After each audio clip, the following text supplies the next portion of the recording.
Bienvenue dans ce nouvel épisode du Marathon du Podcast. Je suis trop content de te retrouver. Ça y est, j'ai repris le rythme là, donc ça marche bien. T'as vu, je change la couleur du fond si tu me regardes sur YouTube à chaque fois.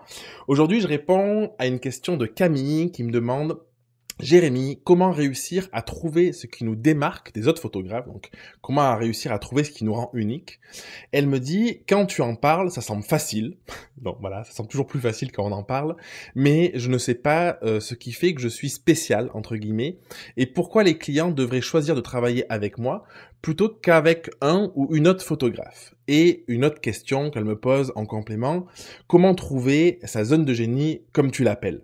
Donc merci Camille, parce que c'est une question que j'adore. C'est vraiment les questions qui me font triper, qui me font vibrer, parce que je le dis souvent sur YouTube, dans le podcast, tu m'écoutes sur le podcast, sur Instagram et tout ça. La stratégie, les méthodologies, c'est génial, apprendre de la technique et tout, c'est super parce que c'est réconfortant, parce que c'est rassurant. Mais la vraie chose profonde, je pense, qui change tout dans la vie, c'est d'apprendre à se connaître, d'avoir cette connaissance de soi. Alors c'est le travail d'une vie, hein, mais une connaissance qui est de plus en plus fine avec le temps, qui nous permet de savoir est-ce qu'on fait les bons choix, est-ce qu'on est au bon endroit, est-ce qu'on prend les bonnes décisions, d'avoir cette forme de confiance en nous qui est beaucoup plus affirmée parce qu'on a l'impression d'être à notre place, pardon. Et comme tu le dis Camille, éventuellement de se sentir spécial, en tout cas de se démarquer et de pas être choisi parce qu'on est juste un prestataire en photo, par exemple, mais d'être choisi vraiment pour des qualités qui nous sont propres et pour un apport qu'on a, pour un bénéfice qu'on a qui est vraiment très marqué pour nos clients.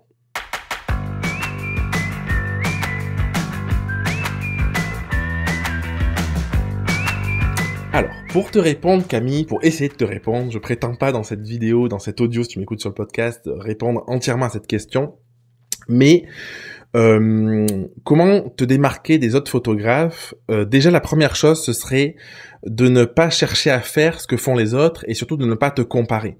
Ce qui se passe, c'est que souvent, on a tendance à manquer un petit peu d'estime et de confiance en soi. On a du mal à affirmer un peu qui on est.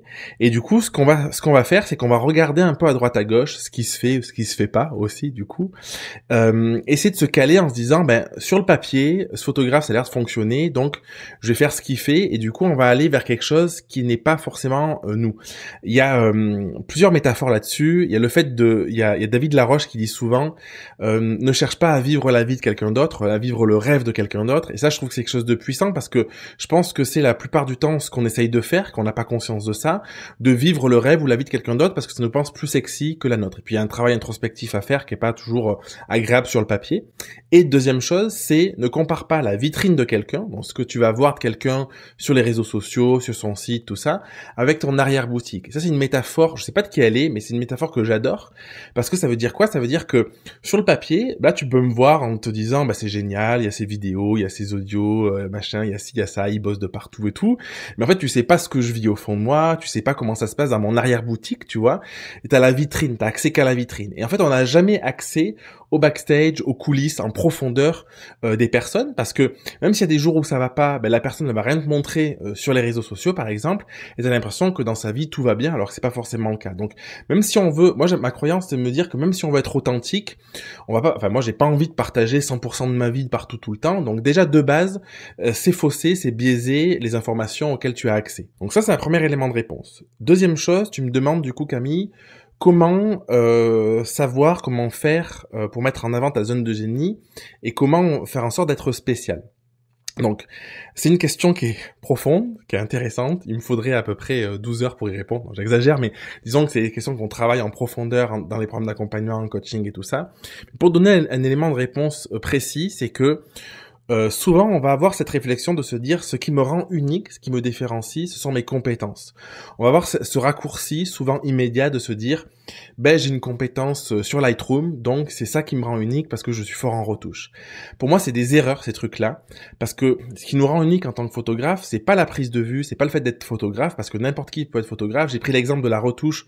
Aujourd'hui, quelqu'un qui connaît rien en Lightroom, qui a jamais utilisé Lightroom, avec Imagenaï, c'est une IA, j'avais fait une vidéo sur ma chaîne YouTube, il peut se lancer dans la photo et s'il maîtrise un petit peu la lumière, s'il a un regard un petit peu sympa, du coup, et réussir à tout cartonner. Donc, c'est jamais les compétences qui font la qualité de quelqu'un. Bien évidemment, si tu as des ultra compétences dans un domaine, ça participe à ta qualité, mais de mon point de vue, sur les valeurs humaines, sur cette zone de génie, comme tu dis Camille, moi c'est comme ça que je l'appelle, on peut parler de super pouvoir, de zone de génie, de dons, je sais pas, de force, on peut parler de plein de trucs.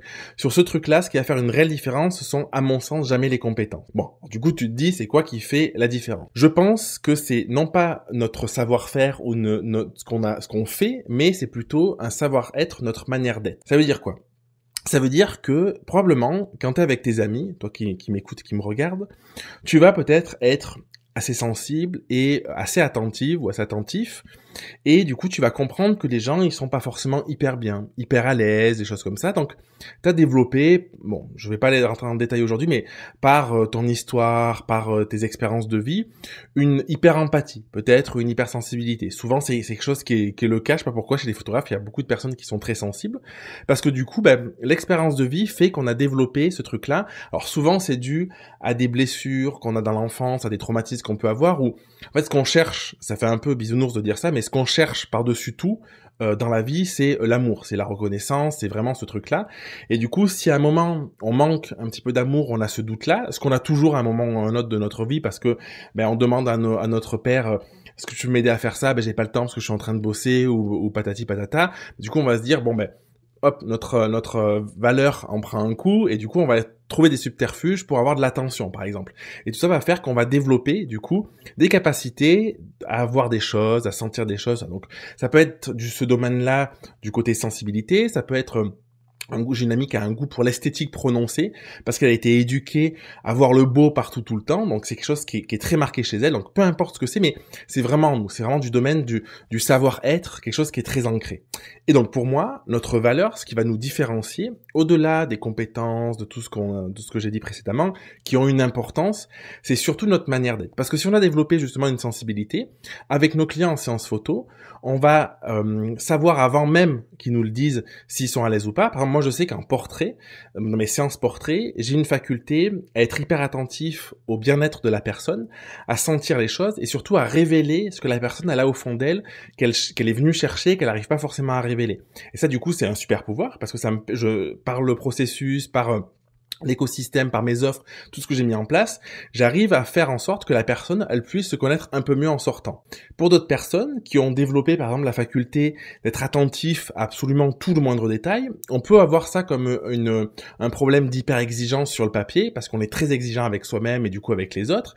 Par contre, dans un shoot corpo, par exemple, avec une entreprise, le fait d'anticiper tous les détails et de voir tout ce qui va ou ce qui va pas, c'est une vraie force. Donc déjà, c'est comment arriver à savoir si on est spécial à sortir tout ça, c'est se connecter à soi, se connecter éventuellement à nous un peu plus petits si on a envie de faire ce travail-là, ou sinon juste essayer de voir qu'est-ce que disent les gens autour de nous avec qui on est assez proche, ça peut être notre famille, ça peut être nos amis, qu'est-ce qu'ils disent de nous dans notre manière d'être, pourquoi ils aiment passer du temps avec nous, qu'est-ce qui nous caractérise, et le fait d'avoir accès à ça, ça va nous donner des éléments de réponse de quels sont nos pouvoirs, quelles sont nos forces, qu'on utilise inconsciemment. En fait, ce qu'il faut comprendre aussi, Camille, c'est que la zone de génie, c'est quelque chose qui est fluide, c'est-à-dire que c'est pas un truc que tu te dis je vais l'utiliser. Pour toi ça semble sûrement même banal, c'est-à-dire que quand on trouve sa zone de génie on se dit c'est que ça, parce que du coup c'est assez banal, c'est quelque chose qu'on a l'habitude de faire tout le temps parce que c'est ancré en nous, c'est très profond.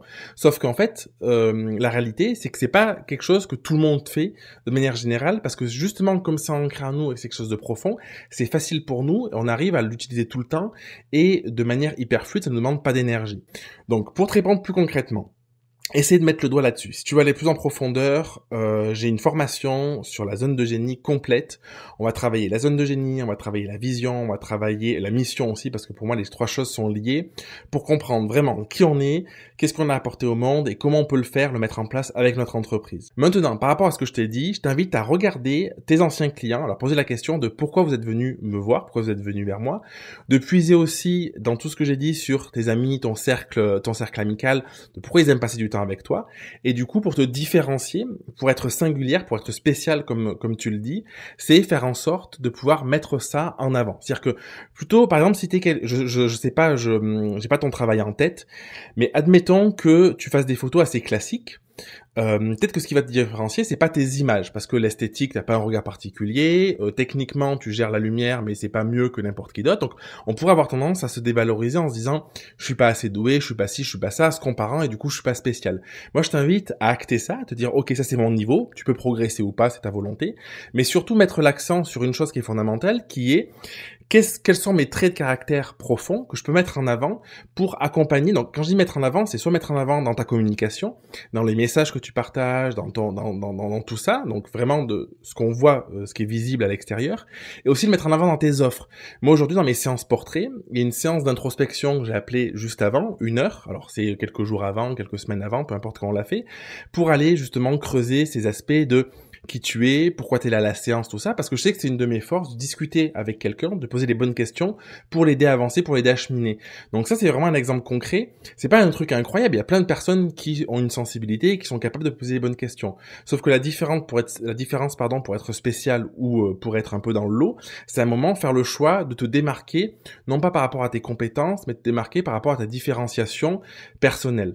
En sachant que ça sous-entend, du coup, d'être affirmé comme ça, que tu vas parler beaucoup plus profondément à beaucoup de personnes et elles seront prêtes à investir beaucoup plus dans tes offres.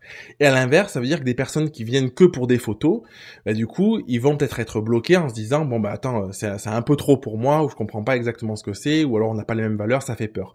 Donc ça c'est le deal, c'est aussi voilà, c'est un peu l'équilibre à trouver et qui permet d'avoir justement la possibilité de mettre en avant ce qu'on aime profondément, parce que moi je pense que c'est un avis personnel, mais la réalité c'est que c'est beaucoup plus agréable de connaître qui on est, de connaître sa zone de génie, de connaître ce qu'on a apporté au monde et comment on peut aider un petit peu les personnes, à aider entre guillemets, hein, parce qu'on n'est pas sauveur, comment on peut mettre ça à disposition dans nos offres et tout ça, parce qu'on va prendre du plaisir à le faire et ça va vraiment être utile aussi pour les autres, plutôt que de chercher à être quelqu'un d'autre, à vivre le rêve de quelqu'un d'autre. Donc pour finir, un dernier truc que j'aimerais dire, c'est que Camille, dans ta question, tu me dis pourquoi les clients devraient choisir de travailler avec moi. En fait, ce qui devrait les motiver, tes clients, il faut pas que ce soit une obligation. Il faut pas que tu cherches à tout prix à convaincre un client de travailler avec toi pour une raison ou une autre. Ce qu'il faut comprendre et qui est à mon sens très important, c'est de se dire vraiment qu'est-ce qui me différencie, qu'est-ce qui me rend unique, quels sont les éléments, et ça tu vas les apprendre avec les années. Il faut pas chercher à tout avoir d'un coup. Comment je peux les mettre en avant, comment je peux les mettre en lumière, et surtout comment je peux les mettre en lumière face à des personnes avec qui ça peut toucher. Je pense que il y a plein de photographes comme moi, il y a plein de photographes qui font de la formation comme je peux en faire aussi. Ce qui va me différencier probablement, c'est par exemple de répondre à ce genre de questions. Parce qu'il y a beaucoup de photographes qui vont être dans la technique. Donc ça, c'est un moyen de me différencier. J'ai ma gestion technique aussi, j'ai des formations techniques sur le portrait, la photo de couple, la prise de vue, les choses comme ça. Mais moi, ce que je kiffe aussi profondément, c'est aider les photographes à développer leur état d'esprit, à dépasser leurs blocages, leurs peurs, leurs croyances, leurs craintes et tout ça. Et du coup, je vais répondre à ce type de questions. Donc ça, c'est une manière de se démarquer, une manière d'être spécial entre guillemets, parce que du coup, plutôt que de chercher à parler des mêmes sujets que parlent les autres, d'essayer de parler de sujets qui vont parler profondément aux personnes que tu cibles, parce que vous allez avoir un point d'accroche. Et du coup, il y a vraiment un travail à faire sur la connaissance de soi et sur la mise en avant. Donc après, voilà, la vidéo, je vais pas la faire durer des heures et des heures, mais tu comprends bien que après, il peut y avoir des problèmes, comment on se met en avant, comment on arrive à communiquer, comment on arrive à prospecter. Hier, j'ai fait une vidéo justement sur le sujet, sur comment on dépasse le blocage, parfois du message qu'on s'envoie pour arriver à rayonner, à être visible. Ça, c'est un travail de fond, mais en tout cas, pour moi, la base, une fois qu'on a une gestion technique à peu près correcte en photo, le travail pour vraiment progresser, trouver des clients et tout, il est plus dans la technique, il est vraiment dans la connaissance de soi et dans le dépassement de ses blocages et dans le fait de savoir exactement qui on est, ce qu'on a apporté à nos clients ou ce qu'on n'a pas apporté aussi indirectement. Merci à toi d'avoir regardé cette vidéo jusque-là, de m'avoir écouté sur le podcast juste là, et je te dis à demain pour un prochain épisode du Marathon du Podcast.